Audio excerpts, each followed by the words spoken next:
A few years ago, I read a book by a guy named Barry Schwartz called The Paradox of Choice. The Paradox of Choice, the premise of it is we live in a world where you go down the cereal aisle and there are 150 different varieties of cereal, and then you break it down and there's 100 and there's 70 versions of fruit cereal and 70 versions of healthy cereal. And the paradox of choice basically says we have too many things to choose from. When we're going out and looking for a car, how many different kinds of pickup trucks are there? If you narrow it down to a pickup truck, how many pickup trucks are there? How many sedans are there? How many different kinds of choices do you have in everything that you're looking at? And the internet makes it crazy because you can get anything, anywhere, anytime, really quickly. The paradox of choice basically talks about how we get paralyzed by having all these choices when we're better off having a choice between good, better, best, having a choice between three things. Three things is ideal to choose from.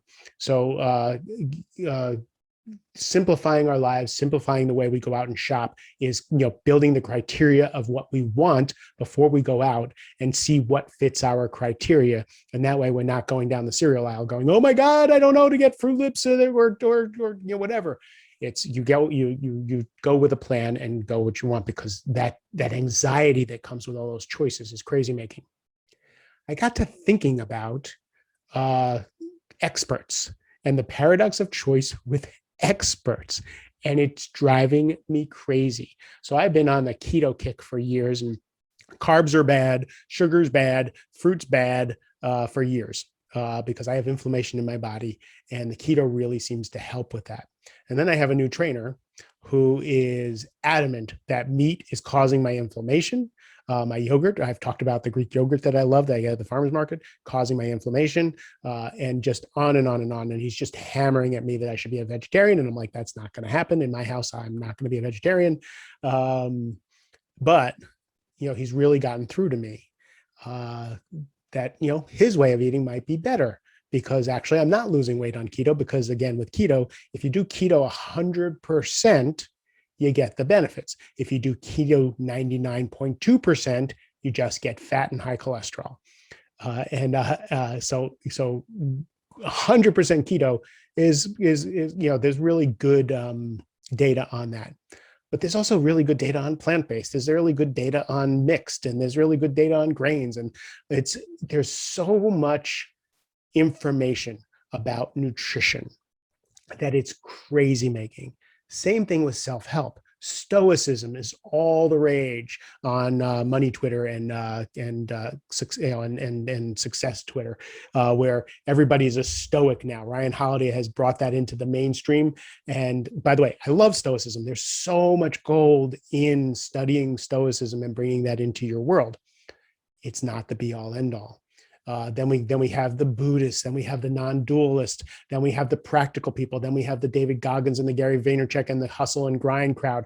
And if you're not doing uncomfortable things, you're wrong. There's so many opinions. There's so many perspectives.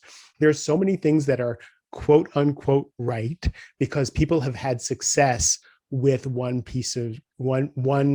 particular road that they've gone down. And I've been guilty of that. I've been, when I first started self-help, like when I first got sober, oh my God, alcohol and drugs, sobriety is everything. And if you drink, there's something wrong. And then I'd go down another road, and then I'd go down another road. And then I went down the Stoicism road. And then I went down the non-duality road, where nothing is real and we're all one and all this stuff. None of those are the absolute truth. They say when you see the Buddha on the road, kill him. So what that means is, if you see the Buddha and you think you see the Buddha and you think you know the Buddha, in other words, if you think you're enlightened, if you think you know the truth, think again, kill him. You're off. As soon as you think you know the truth, not a truth, the truth, you're wrong. So that goes with self-help and all the things that you're bombarded with on social media, that this will change your life. A lot of them will. A lot of them are amazing, but they're not the be all end all. Same thing with, for me, the reason I wrote Only Tens was because I failed at every self-help time management product out there, to getting things done. I spent thousands of dollars going to the seminars. I couldn't do it.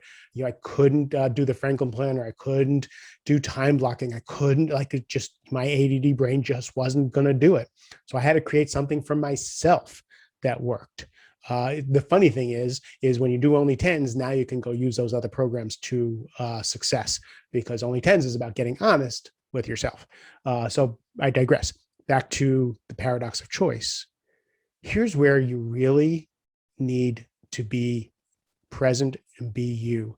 You really need to feel your body. So some of the universal truths are: breathing is a universal truth that will bring you to presence and grounding. It won't enlighten you, but it will bring you to a more discernible place. So breathing, letting go of your thoughts and watching your thoughts and watching your beliefs. Another way to get yourself grounded and get yourself present. And that's when you start to look at some of these things and say, okay, this is a perspective. Stoicism is a perspective. Buddhism is a perspective. Christianity is a perspective. Hustle and grind is a perspective. Now, what do I need at this time in my life? What is really going to serve me at this time? I had couple of choices. I was trying to figure out, I'm always trying to learn. I'm always trying to be part of a program that's going to make me a better coach or a better entrepreneur, or deepen my spirituality. Those are the things that I'm always looking at, being a better coach, my spirituality, and an entrepreneur, because in order to be a coach, I need to be an entrepreneur. And I was looking at the next program I wanted to be in. So what I did, I had like 5 different things, all these shiny objects, all these fun things that I could do. I'd love to fly here and work with this expert and work with it. I love that stuff. I brought it to my mastermind every Friday. You guys know I have a mastermind of people that I talk to. For the last 6 years, I've talked to the same people for 5 or 6 years every Friday at 2:00. I love this group of people. And I brought all my choices to that group of people.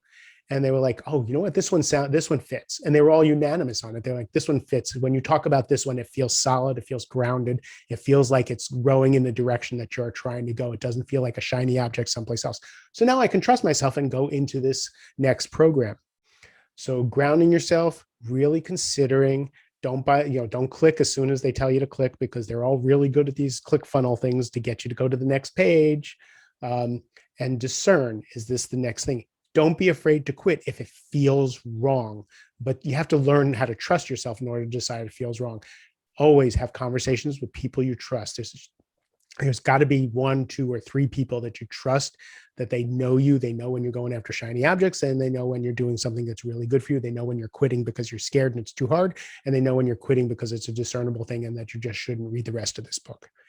The paradox of choice. There's just too much out there, whether it's nutrition, spirituality, self-help, getting things done, or buying cereal.